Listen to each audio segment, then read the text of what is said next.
Baik, Assalamualaikum warahmatullahi wabarakatuh. Kembali lagi bersama saya Faisal Arifin. Saya dari Universitas Diponegoro, Sekolah Vokasi, jurusan Teknologi Rekayasa Otomasi Angkatan 2024, dengan NIM 440 3246 227 dari kelas praktikum Sistem Embedded A. Jadi pada video kali ini saya akan menjelaskan modul ke-9, yaitu SPI Bus dan Komunikasi STM32 serta ASP32. Nah, sebelum memasuki materi, saya akan menjelaskan sedikit mengenai komunikasi SPI antara STM32 dan ASP32. Jadi, modul kali ini adalah mengenai interkoneksi multiprosesor berkecepatan tinggi yang memanfaatkan 4 jalur kabel utama, yaitu MOSI, MISO, SCLK, dan CS, untuk mengalirkan data secara full duplex tanpa hambatan overhead protokol. Dalam implementasinya, salah satu MCU dikonfigurasi sebagai master yang mengendalikan detak sinyal, sementara MCU lainnya bertindak sebagai slave, di mana keduanya wajib menyelaraskan tingkat tegangan logika 3,3 volt, serta menyamakan parameter clock polarity dan clock phase, agar tidak terjadi korupsi bit data saat proses transmisi berlangsung. Oke, kita masuk ke tujuan. Jadi tujuan video ini adalah memahami arsitektur fisik bus SPI, meliputi jalur transmisi data dan kendali periferal, lalu menguasai konsep polaritas serta fase clock yang membentuk 4 mode operasi standar SPI, lalu menganalisis perbedaan topologi jaringan independen dan daisy chain dalam manajemen multi-slave. Selanjutnya, memahami implementasi driver SPI pada framework ASP, IDF, ASP32, dan hal STM32 berbasis interupsi serta DMA. Kemudian, menguasai parameter konfigurasi dan protokol komunikasi spesifik pada chip, peripheral flash, microSD, ADC, DAC, dan accelerometer. Dan yang terakhir, mampu melakukan troubleshooting bus SPI serta membandingkan karakteristik performanya dengan protokol I2C. Oke, selanjutnya ada MOSI, MISO, SCLK, CS atau SS sebagai jalur SPI. SPI atau Serial Peripheral Interface merupakan standar komunikasi serial sinkron yang beroperasi dengan kecepatan tinggi menggunakan 4 jalur fisik utama, yaitu MOSI untuk mengirimkan data dari master ke peripheral, MISO untuk menerima data dari peripheral ke master, SCLK yang dibangkitkan oleh master sebagai acuan detak waktu sinkronisasi, serta jalur CS atau SS yang berfungsi sebagai pengendali akses untuk mengaktifkan atau menonaktifkan peripheral target yang dituju sehingga komunikasi dapat berjalan secara terarah tanpa adanya interferensi sinyal dan peripheral lain. Oke, selanjutnya clock polarity dan clock phase. Pengondisian sinyal detak waktu pada bus SPI diatur secara spesifik melalui dua parameter utama, yaitu CPOL atau clock polarity dan CPHA atau clock phase, di mana parameter clock polarity menentukan tingkat logika awal dari jalur clock phase, di mana parameter clock polarity menentukan tingkat logika awal dari jalur SCLK pada saat bus berada dalam kondisi idle atau tidak mentransmisikan data seperti logika low untuk CPOL 0 dan logika high untuk CPOL 1, sedangkan parameter CPHA menentukan garis tepi pulsa clock mana yang akan digunakan sebagai momen pencuplikan data dan momen perubahan data seperti tepi pulsa pertama dan CPHA 0 atau tepi pulsa kedua untuk CPHA 1. Selanjutnya 4 mode SPI, yaitu mode 0, 1, 2, dan 3. Kombinasi nilai logika dari parameter CPOL dan CPHA menghasilkan 4 mode operasi standar SPI yang harus diselaraskan antara master dan peripheral agar pertukaran data tidak mengalami korupsi bit di mana mode 0 terbentuk dari CPOL 0 dan CPHA 0 yang mencuplik data pada tepi naik pertama. Mode 1 terbentuk dari CPOL 0 dan CPHA 1 yang mencuplik data pada tepi turun pertama. Mode 2 terbentuk dari CPOL 1 dan CPHA 0 yang mencuplik data pada tepi turun pertama dengan kondisi ideal height, serta mode 3 yang terbentuk dari CPOL 1 dan CPHA 1, di mana pencuplikan data dilakukan pada tepi naik pertama setelah kondisi ideal height. Selanjutnya full duplex, half duplex, dan simplex. Protokol SPI menawarkan fleksibilitas mode transmisi data yang dapat disesuaikan dengan kebutuhan bandwidth dan ketersediaan pin perangkat keras, mulai dari mode full duplex yang memungkinkan master dan slave mengirim sekaligus menerima data secara simultan pada saat yang bersamaan lewat jalur MOSI dan MISO yang terpisah. Mode half duplex yang menghemat jalur fisik dengan menggunakan satu kabel data secara bergantian untuk mengirim dan menerima, hingga mode simplex yang mereduksi komunikasi menjadi satu arah saja tanpa adanya umpan balik dari perangkat penerima. Selanjutnya, chip select atau CS, active flow untuk multi-slave.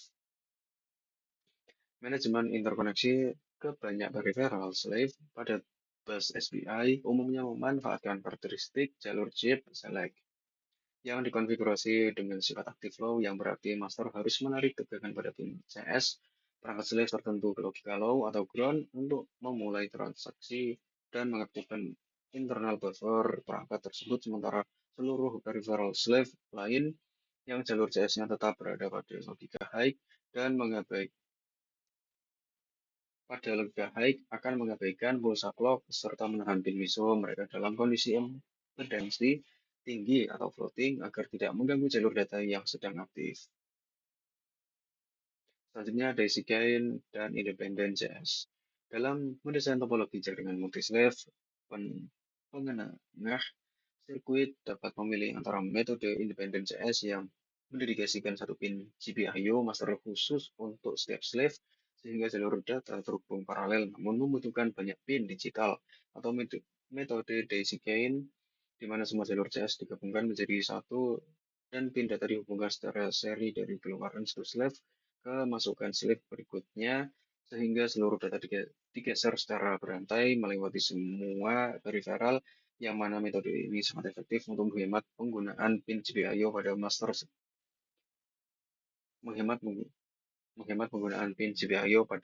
saat menghadapi pulsar register geser yang berderet banyak. Selanjutnya, kecepatan SPI, yaitu pada kisaran 10.000 Hz hingga kurang lebih 50 MHz.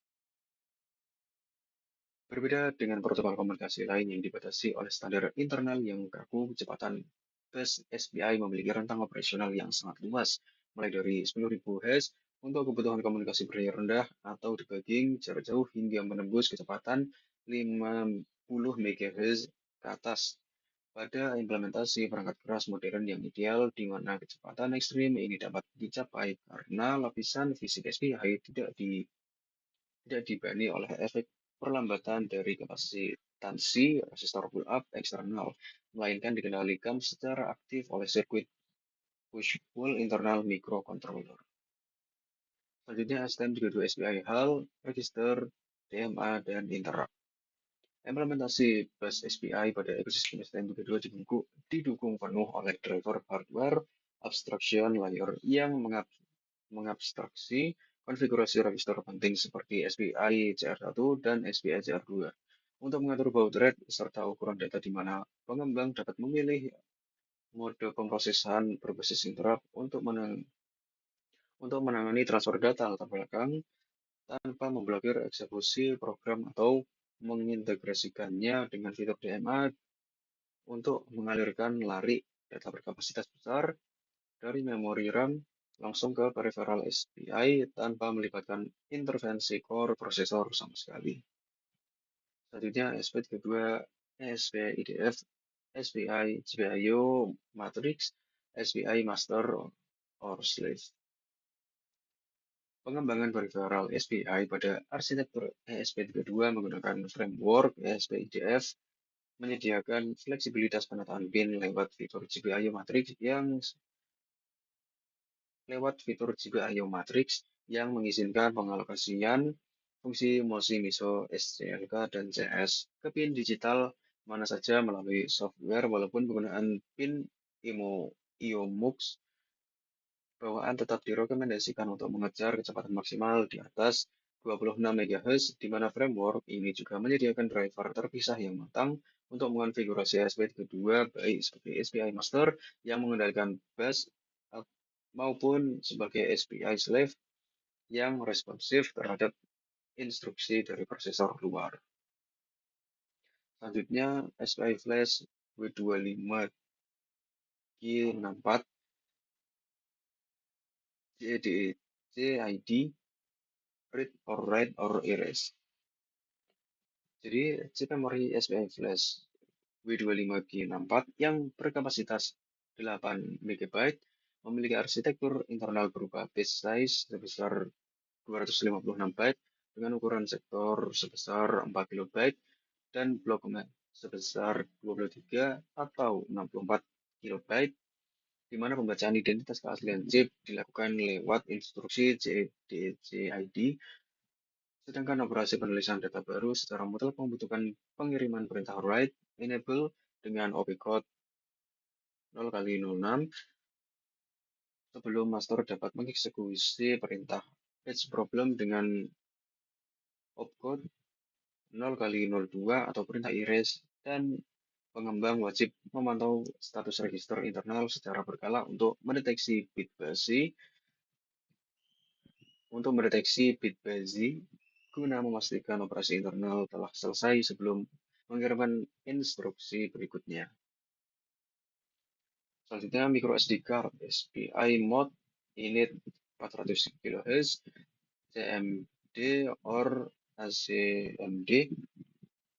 Jadi pengondisian awal kartu micro SD untuk masuk ke dalam mode komunikasi SPI diwajibkan berjalan pada kecepatan clock rendah sebesar 400 kHz demi menjaga kompatibilitas dengan sirkuit lama selama master mengirimkan rangkaian perintah inisialisasi awal seperti CMD0 untuk mereset kartu, dilanjutkan CMD8 untuk memverifikasi rentang tegangan operasi serta aplikasi perintah khusus ACMD41 untuk mengaktifkan proses inisialisasi internal kartu, di mana setelah kartu memberikan respons siap atau ready, kecepatan clock SCLK boleh dinaikkan secara drastis hingga mencapai 10 MHz ke atas untuk mengeksekusi transfer blok data yang memiliki ukuran standar sebesar 512 byte per sektor. Selanjutnya SSD 1306 OLED SPI, yaitu ada CS, DC, RIS pins. Model tampilan grafis layar OLED berbasis chip SSD 1306 yang dikonfigurasi menggunakan antarmuka SPI membutuhkan kendali tambahan di luar jalur data standar berupa keberadaan pin CS chip select untuk membuka akses bus pin DC. Untuk membedakan secara instan apakah bit yang dikirimkan oleh master merupakan sebuah parameter instruksi konfigurasi atau berupa data pixel mentah yang akan ditampilkan ke layar serta pin res yang dikendalikan oleh software untuk menginisialisasi ulang kondisi internal controller OLED pada saat awal sistem dinyalakan guna menghindari tampilan acak atau noise grafis. Selanjutnya, MCP 308 ADC, yaitu 10 bit 8 channel SPI read format. Peripheral converter analog ke digital MCP 308 merupakan chip ADC 10 bit yang menyediakan 8 saluran masukan tunggal yang beroperasi menggunakan spesifikasi SPI mode 0, di mana proses pembacaan data tegangan pada saluran tertentu membutuhkan pengiriman paket konfigurasi sebanyak 5 bit yang berisi bit start pilihan mode single-ended atau diferensial beserta bit seleksi nomor channel yang dituju, lalu chip akan mengembalikan respons berupa data digital 10 bit yang terbungkus di dalam format transfer 2 bit data untuk kemudian dikonversi oleh master menjadi nilai tegangan fisik yang presisi. Selanjutnya, MCP 4921 DAC, diantaranya yaitu 12 bit SPI write format. Chip konverter digital ke analog MCP 4921 menyediakan keluaran tekanan analog beresolusi 12 bit menggunakan format penulisan SPI mode 0 dengan panjang paket data sebesar 16 bit utuh di mana bit ke-15 hingga bit ke-12 dialokasikan khusus sebagai bit konfigurasi internal seperti pemilihan gain dan status shutdown, sedangkan bit ke-11 hingga ke-0 menampung nilai digital DAC yang akan dikonversi sehingga rumus tegangan keluaran analog yang dihasilkan pada pin Vout secara matematis ditentukan oleh nilai DAC data dibagi 4096, kemudian dikalikan dengan nilai tegangan referensi Vref serta dikalikan dengan faktor penguatan atau gain yang dipilih. Selanjutnya ADXL 345 accelerometer mode 3 David Axis Data. Sensor accelerometer 3 sumbu ADXL 345 dikonfigurasi untuk berkomunikasi menggunakan spesifikasi SPI mode 3 dengan karakteristik parameter CPOL1 dan CPHA1 di mana langkah troubleshooting awal untuk memverifikasi koneksi hardware dilakukan dengan membaca register David pada alamat 0x00 yang harus mengembalikan nilai konstan sebesar 0 kali E5 sebagai tanda pengenal chip yang valid sebelum master dapat mengaktifkan mode pengukuran dan membaca data akselerasi sumbu X, Y, serta Z yang tersimpan dalam format data digital 16 bit terus komplement untuk merepresentasikan nilai percepatan gravitasi negatif dan positif secara akurat. Selanjutnya, error recovery dan boost troubleshooting. Masalah kegagalan komunikasi pada bus SPI umumnya bersumber dari distorsi bentuk gelombang sinyal akibat efek kapasitansi jalur sirkuit yang terlalu panjang atau pantulan noise kelistrikan frekuensi tinggi yang dapat dideteksi menggunakan instrumen logic analyzer atau oscilloscope di mana langkah mitigasi kesalahan dilakukan dengan menurunkan frekuensi clock SCLK, memasang resistor terminasi seri pada jalur clock untuk meredam ringing, serta menerapkan fungsi error recovery pada software melalui pengecekan status register flag overrun atau collision disusul tindakan pelepasan pin CS ke logika high secara manual dan mengeksekusi prosedur reset serta inisialisasi ulang peripheral internal MCU. Selanjutnya SPI dan I2C comparison. Perbandingan karakteristik antara kedua protokol menunjukkan bahwa SPI unggul mutlak dalam hal kecepatan throughput data karena mengandalkan komunikasi full duplex tanpa beban overhead protokol yang besar, serta mampu dipacu hingga puluhan MHz, namun mengorbankan efisiensi ruang karena membutuhkan jumlah jalur kabel yang lebih banyak seiring bertambahnya peripheral slave. Sementara protokol I2C jauh lebih efisien dalam menghemat pin karena hanya membutuhkan dua kabel open drain untuk ratusan slave serta memiliki keterbatasan kecepatan transmisi yang jauh lebih rendah serta rentan terhadap fenomena bus hang jika salah satu slave mengalami crash. Selanjutnya integrasi project dan troubleshooting.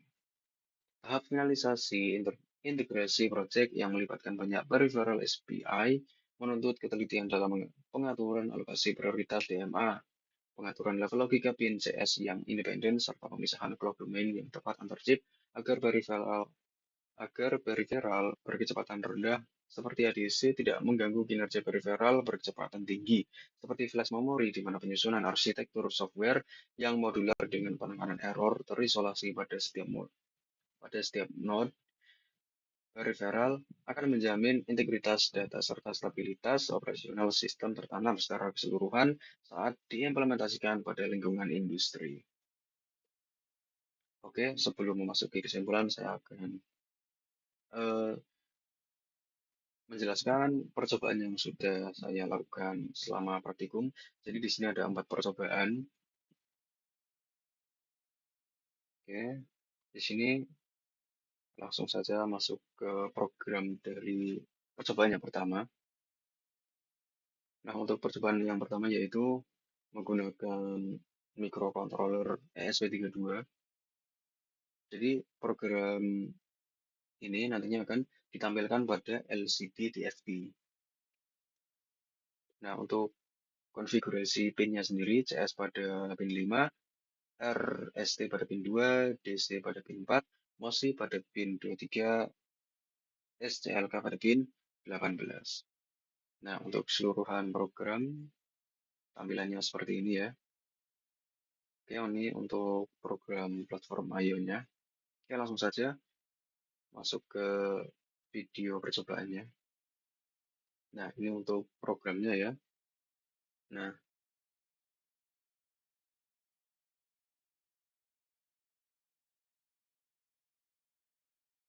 di sini untuk rangkainya sendiri menggunakan ESP32, ada LCD TFT, ada kabel jumper, dan ada kabel USB untuk melakukan transfer,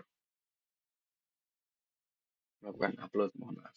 Nah, di sini sedang melakukan proses upload ya. Nah, ini ditunggu saja proses uploadnya. Nah, kalau upload sudah selesai, nah ini untuk tampilan yang tertampil pada LCD TFT-nya. Ini menampilkan ada seperti bentuk hujan seperti itu, ada seperti roda gear. Nah, di sini untuk kolom chat AI untuk melakukan prompt. Oke, kurang lebih seperti itu ya pada percobaan yang pertama. Sederhananya menampilkan suatu gambar atau apa, bisa jadi tulisan juga pada LCD TFT. Oke, kurang lebih seperti itu. Kita lanjut ke percobaan yang selanjutnya. Ini saya open folder terlebih dahulu.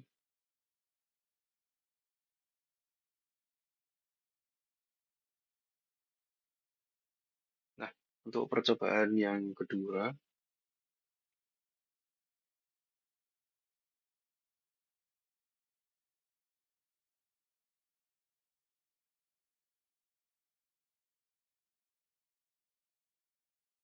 nah di sini eh, ada dua microcontroller ya nantinya,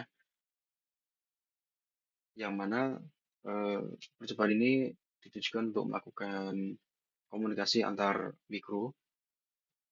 Nah, untuk masternya sendiri dari eh,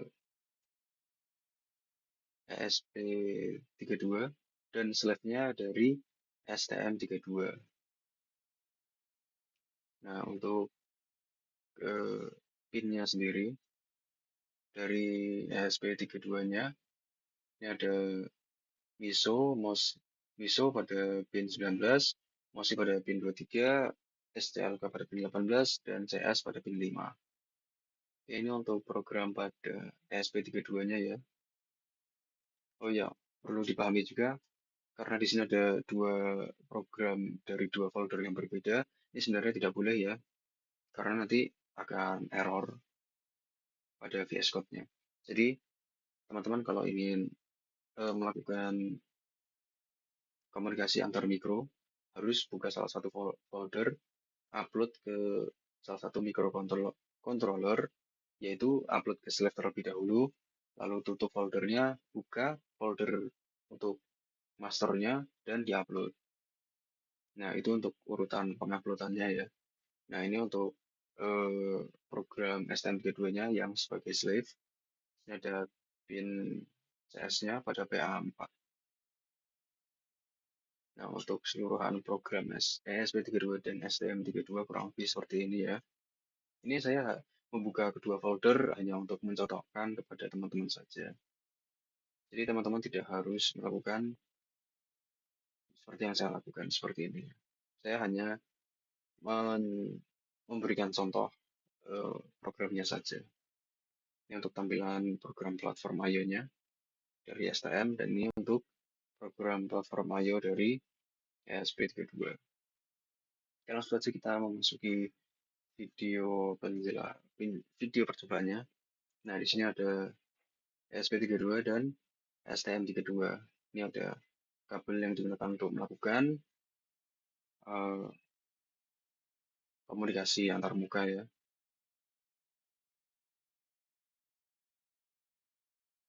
Nah, ini. Nah, sini terlihat ya, data masuk SPI. Jadi, setelah kedua program diupload pada masing-masing microcontroller, nah, pada sisi master nanti akan menampilkan ini data ini ke serial monitor. Nah, di sini ada data masuk, transaksi ke, ini adalah jumlah. Data yang keberapa? Nah, ini ada data diterima, ada juga balasan berikutnya pada serial monitor. Kurang lebih seperti itu ya, komunikasi antar mikro pada percobaan kali ini. Jadi inilah hasil pembacaan dari komunikasi antar mikronya. Oke, kurang lebih seperti itu. Untuk percobaan yang kedua, kita lanjut ke percobaan yang ketiga.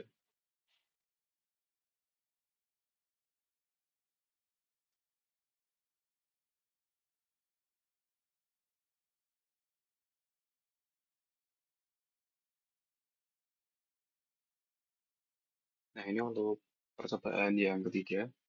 Jadi, percobaan yang ketiga ini ditujukan untuk menampilkan spesifikasi dari SD card. Nah, untuk spesifikasi ini, apa saja yang terbaca? Nah, akan saya jelaskan setelah kita melihat videonya. Jadi, saya akan menjelaskan sedikit mengenai program terlebih dahulu. Jadi, di sini saya menambahkan sensor DHT22 pada pin 4, dan ada ini pin untuk SD card-nya, yaitu CS pada pin 5. Oke, kurang lebih seperti ini ya untuk keseluruhan programnya. Nah, ini untuk program platform IO-nya. Oke, masuk ke video percobaannya saja. Nah, ini ya.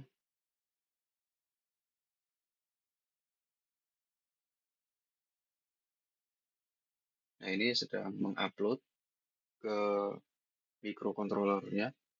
Nah, untuk microcontroller yang digunakan adalah SP32. Nah, ini ya. Oh, di sini juga terdapat LCD 16x2.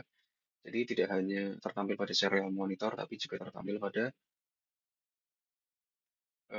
LCD. Oh, maaf, ini bukan LCD 16x2. Ini 20x4. Ya, jadi setelah berhasil terupload, data pembacaan sensor DHT22 akan tertampil pada serial monitor serta LCD 20x4. Serta nanti pada serial monitor juga akan menampilkan spesifikasi dari SD card. Nah, spesifikasinya itu berisi apa saja? Jadi ada keterangan kapasitas dari SD card-nya, total partisi, memori terpakai, dan sisa memori dari si SD card-nya sendiri. Nah, kurang lebih seperti itu ya. Nah, ini cukup jelas ya tampilannya. Dan di bawahnya sini ada hasil pembacaan suhu dan kelembapan dari sensor DHT22. Sini ada pewaktuannya ya, dalam persatuan milisecond. Oke, kurang lebih seperti itu untuk eh, percobaan ketiga. Kita lanjut ke percobaan yang keempat.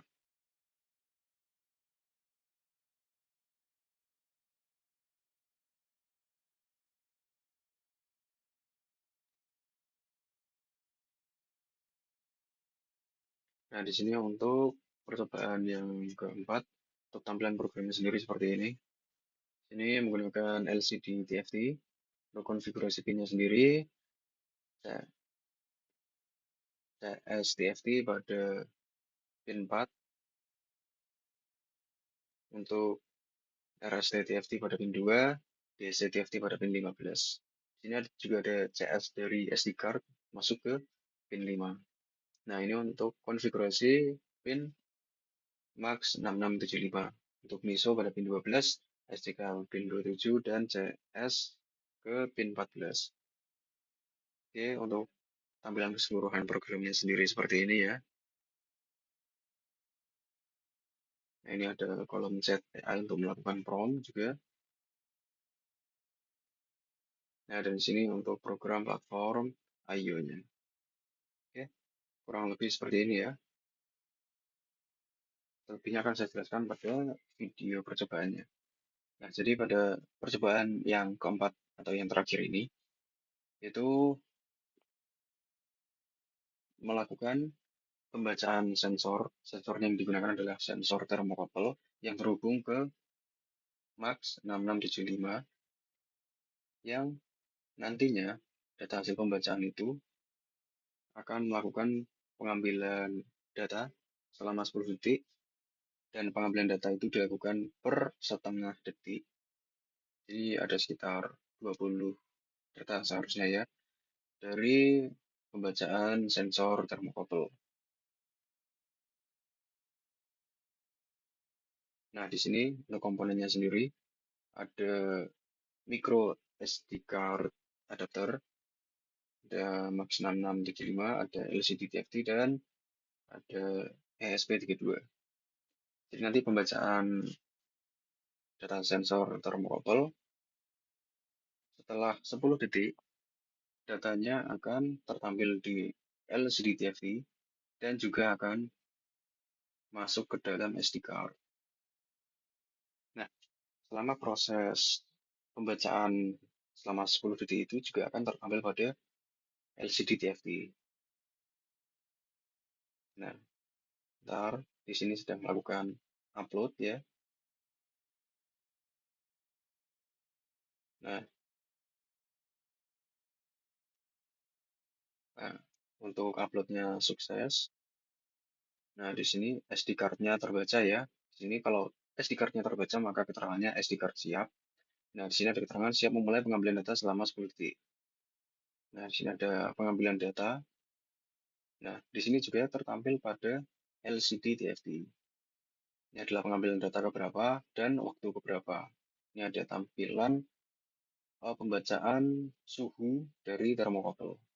Nah, kalau pengambilan data sudah selesai selama 10 detik, maka akan muncul keterangan data sukses terupload dan statusnya tersimpan.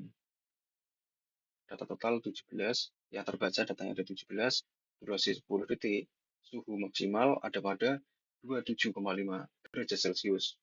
Nah, untuk hasil data ini yang masuk ke SD card nanti format filenya yaitu datalog.csv. Nah, kurang lebih seperti ini ya. Untuk percobaan keempat atau percobaan yang terakhir pada modul SPI. Nah, ini ada kolom chat untuk melakukan prompt AI. Oke, kurang lebih seperti itu untuk keseluruhan materi serta demonstrasi percobaan. Kita kembali lagi ke PPT. Nah, sini akan saya bacakan kesimpulannya.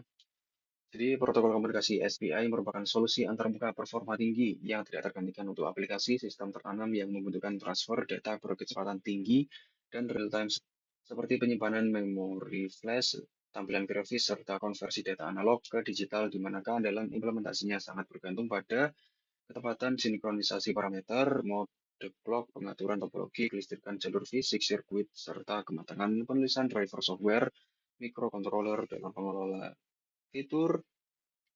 fitur interupsi dan DMA guna mencegah terjadinya latensi atau korupsi data di lapangan. Oke, kurang lebih seperti itu yang dapat saya sampaikan pada video kali ini. Kurang lebihnya saya mohon maaf. Wassalamualaikum warahmatullahi wabarakatuh.